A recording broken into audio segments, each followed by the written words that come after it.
Salve, salve! Mais uma vez, seja bem-vindo a uma aula do professor Rafa e hoje a gente vai continuar um bate-papo sobre os cânceres e tumores e agora, neste momento, nós iremos falar especificamente sobre o câncer. Vamos fazer uma introduçãozinha a essa doença, porque agora a gente já tem uma base firme dos conceitos básicos em relação ao controle do ciclo celular. Então, sobre o câncer, vamos fazer uma consideração geral sobre essa doença e vamos entender mais ou menos como é que ela funciona. Valeu, moçada? Então, chega junto depois da vinheta.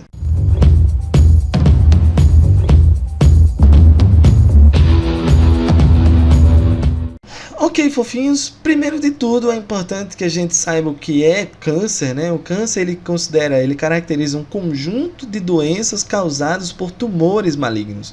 Então tenha muito cuidado que o câncer não é o tumor, entende?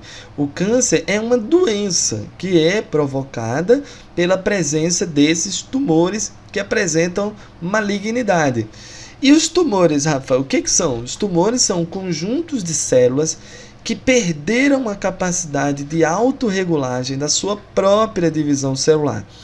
E o resultado disso é que agora elas estão em constante atividade mitótica, estão se dividindo loucamente como se não houvesse amanhã. E as causas para a ocorrência desse descontrole geralmente está associado com as mutações genéticas que alteram o funcionamento normal dos genes. Os genes que estão relacionados com a regulação do ciclo celular, como a gente mencionou na última aulinha, né? Então, eu tenho os genes chamados genes supressores do tumor, como o próprio nome já diz, é um gene que inibe a ocorrência de divisão celular, caso ela não seja estimulada, né? E os proto-oncogenes, que são genes que estimulam a divisão. Então, basicamente, a gente vai ter o seguinte: os genes supressores e os proto-oncogenes, quando eles estão funcionando normalmente, você tem um crescimento normal da célula, né? A divisão celular somente quando ela for estimulada. Agora, quando você tem a mutação nesses genes aqui, ó, para a direita, e tanto nos proto-oncogenes quanto nos genes supressores, você vai perder aquela funcionalidade que eles tinham de inibir o crescimento da célula ou de estimular o crescimento somente quando fosse necessário, e o resultado disso é um crescimento anormal desse número de células, caracterizando lá o câncer. Tá? E aí é lógico, a gente vai conversar um pouco mais sobre esses proto-oncogenes, esses genes supressores. Vamos ver como é que eles funcionam, né, moçada? Proto-oncogenes e os genes supressores do tumor. Os proto-oncogenes, pessoal, são genes relacionados à estimulação da divisão celular. Quando esses camaradas passam por mutação, eles passam inclusive a ser chamados agora de oncogenes, que são os genes que estimulam ativamente a entrada de divisão celular. Então você tem os genes de receptores e dos fatores de crescimento. Quer dizer, quando o indivíduo apresenta um aumento na atividade dos genes receptores e um aumento na atividade dos genes que estão relacionados com a produção de fatores de crescimento, essa célula vai ser hiperestimulada, né? Ela tanto está produzindo muito fator de crescimento, como também tem muito receptor na superfície. Quer dizer, ela vai ser estimulada toda hora a entrar em divisão celular, né? Além do mais, você tem a mutação nos genes das ciclinas, né? De novo, moçada, as ciclinas aqui no nosso bate-papo, eu lembro aqui mais uma vez, ó, tchutchucos, as ciclinas são essas proteínas que se associam ao CDK e que induzem, que permitem a continuidade da divisão celular durante a mitose, tá? Então era como se fosse um juiz falando assim: pronto, moçada, tá tudo legal, vamos embora para a divisão celular. Então, quando você tem mutação no gene da ciclina, que a célula produz demais essa ciclina, né? Quando os genes sofrem mutações e passam a apresentar uma superatividade, esses proto-oncogenes eles passam a ser chamados de oncogenes, que são aqueles que estimulam demais a divisão celular. Então aqui eu tenho um proto-oncogene, olha que legal, moçada. E aí você tem a molécula de DNA e que ela sofreu diversas mutações aqui, né? Diversas mutações podem acabar aumentando a atividade desse gene, né? Então, uma mutação no interior do gene, né? Ele pode se tornar hiperativo, né? Uma proteína hiperativa que vai estimular demais a divisão, né? Ou até mesmo você apresenta uma mutação de múltiplas cópias desse proto-oncogene, e aí você produz até uma proteína normal, mas em excesso, que é o caso das ciclinas, é o caso dos receptores e dos fatores de crescimento, né? Ou até mesmo um gene que foi movido até uma nova região do DNA, e ela agora está passando por uma nova organização de controle da atividade daquele gene. Você vai lembrar, moçada, que existem regiões do DNA que têm uma atividade baixa, mas existem regiões do DNA que têm uma atividade genética mais alta. Então, se esse gene for deslocado, né, é um fenômeno chamado de translocação, né? Se ele for deslocado para uma região que tenha uma maior atividade, aí você tem aquele gene que deveria ter uma atividade baixa, agora tem uma atividade alta, né? Então, de novo, uma proteína normal sendo produzida em excesso na parada, né? Então, os proto-oncogenes, eles se tornam perigosos quando eles sofrem essas mutações que promovem o aumento da sua atividade, né? Agora, os genes supressores de tumor é o contrário, é exatamente o oposto. O gene supressor de tumor, ele inibe o crescimento celular inapropriado. Quando os supressores são inativados por mutações, aí eles deixam de atuar no controle. Então, imagina essa mesma situação. Se você sofre uma mutação e que essa mutação reduz a atividade desse gene supressor, tem mais chance de desenvolver câncer. Se ao invés de apresentar várias cópias daquele gene supressor, você perdeu algumas dessas cópias por uma deleção, por exemplo, da informação genética, perdeu, moçada, cópias desse gene, você reduz também a atividade dele, né? Ou até mesmo se ele for deslocado para uma região de menor atividade. Tudo isso reduz a expressão dos genes supressores. Então, quando eles são inativados por mutações, eles deixam de atuar no controle. Então, você tem o gene da proteína P53, que é aquela que induz a apoptose quando tem mutação, né? Proteína P53, ela precisa estar sendo produzida para poder exercer o seu papel. Se o gene da P53 foi inativado, a P53 não é mais produzida. Você perde aquele controle. Proteínas do glicocálix, né, aquelas que fazem a tal da inibição por contato, se os genes que produzem essas proteínas forem inativados, você perde a sensibilidade com células vizinhas, ou até mesmo quando você tem mutações nos genes que estão relacionados com a recepção, né, dos sinais do estímulo do fator de necrose tumoral. O fator de necrose tumoral induz a célula à morte, né? Caso ela seja uma célula identificada pelo sistema imunológico como uma célula mutante, ela pode ser estimulada por esses fatores de necrose tumoral, liberado pelos linfócitos, né? Principalmente o linfócito TCD8, é uma célula que controla essa proliferação de tumores, né? De células tumorais mutantes. Então, se a célula não tiver o receptor na membrana, ela não vai receber o estímulo do fator de necrose e essa célula não será levada à apoptose, ela permanecerá viva, né?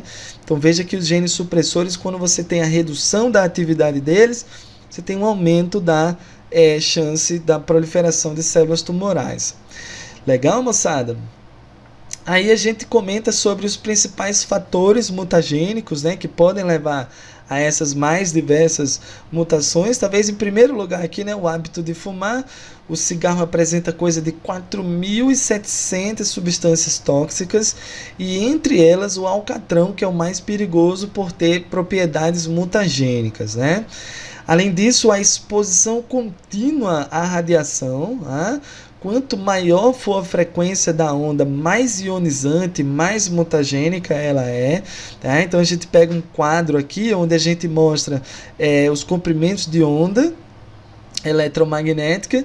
Micro-ondas já é uma onda, já tem uma frequência maior, mas ainda não chega a ser danoso. Infravermelho também, luz visível. Agora, quando eu chego aqui, ó, a partir de ultravioleta para frente, aí a frequência já é mais alta, né? Então a ultravioleta A estaria aqui nessa ponta, ó. Ultravioleta A, menos ionizante. Ultravioleta B ainda tem uma certa capacidade de ionização, mas a mais perigosa é a ultravioleta C, que graças a Deus ela não passa da camada de ozônio, né, Jesus? Ainda bem, né, moçada? E aí a ultravioleta C, se ela passasse, não haveria vida na superfície da Terra, sem dúvidas, né?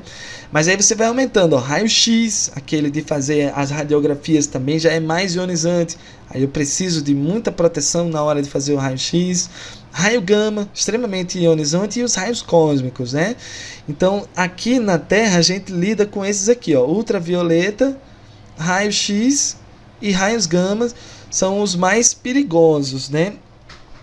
Em relação a essa questão de provocar danos e mutações ao DNA. Tá? Existem vírus oncogênicos, que é o caso de alguns vírus, são capazes de provocar mutações no DNA celular. Um exemplo é o HPV, né, que provocam as verrugas.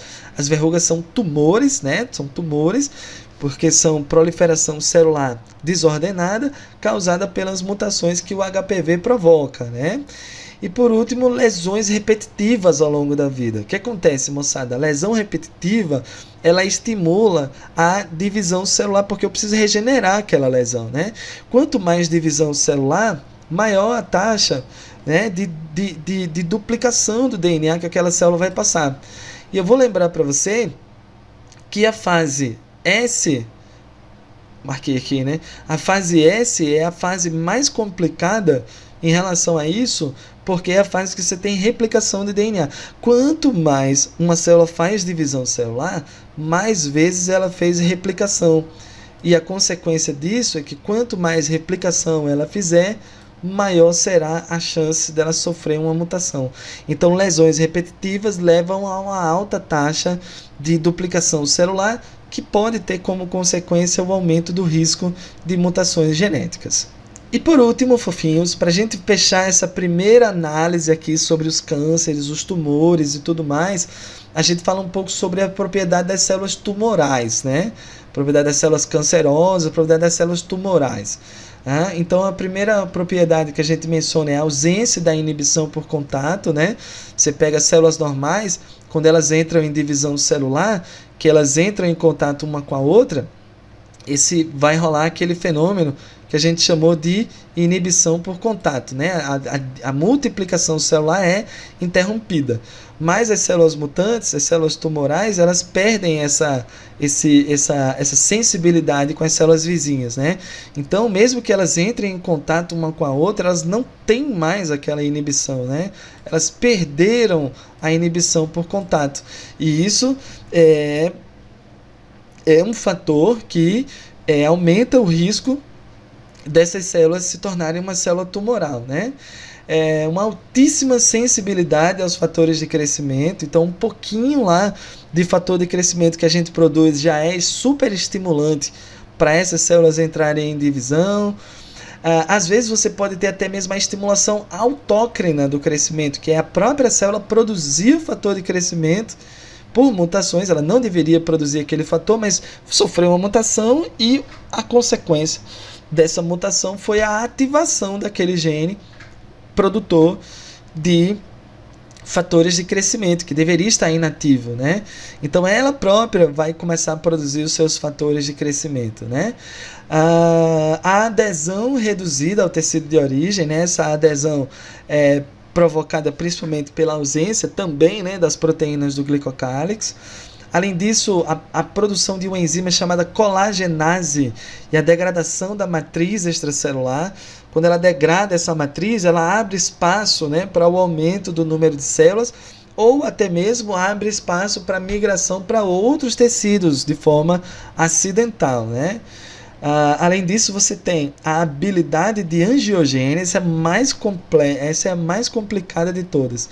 Porque quando você tem ausência de inibição, fatores de crescimento e tal, eu até conseguiria controlar, porque essas células estão numa região muito definida, né? Então o sistema imunológico poderia destruir aquelas células mutantes.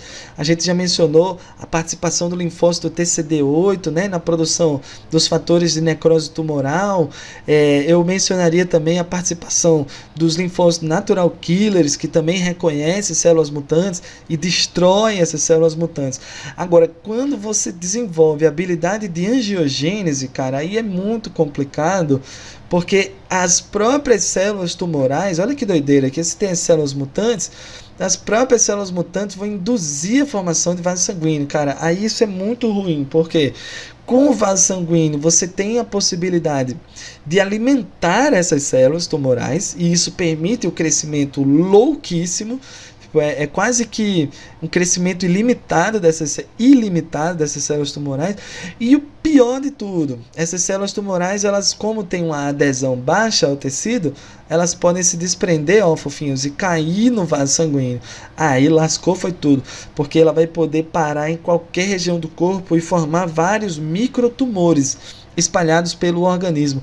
E a partir disso fica muito difícil de conseguir controlar a proliferação dessas células tumorais, né?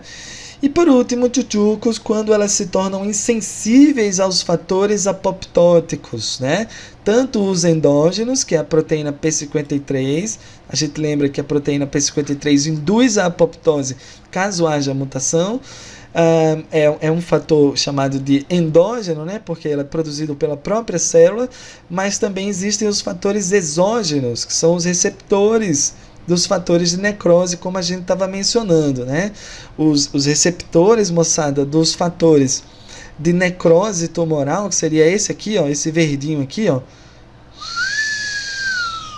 O que esses fatores recebem? Eles recebem o estímulo do fator de necrose, aqui o linfócito TCD8 na parada, né? Aqui a célula-alvo e o fator de necrose. Se esse receptor não estiver funcionando, esse fator ele não vai ser percebido pela célula-alvo e ela não vai entrar em apoptose. Então ela pode ser mutante do jeito que for, mas ela não vai entrar em apoptose se ela não tiver esse receptor. Então é um conjunto de mutações, não é uma que leva ao tumor, né? A essa perda total e completa do controle e levaria a um tumor e causaria um câncer, né? São muitas mutações, né? São muitas mutações em genes específicos e é dessa forma que você tem a perda do controle total e completo da reprodução daquelas células, e a partir daí você tem uma chance muito grande de desenvolver uma doença provocada a partir desses tumores. Beleza, tchutchucos, então esse aqui foi uma introduçãozinha, né, um geralzão aí de como é que funcionam os tumores e os cânceres, e na próxima sequência a gente vai conversar melhor sobre os tipos de tumores e as doenças que ele causa e os tratamentos e como evitar e tudo mais. Então tem bastante bate-papo ainda para frente, vamos seguindo aqui o nosso bate-papo, vou ficando por aqui, um grande abraço e até a próxima, falou!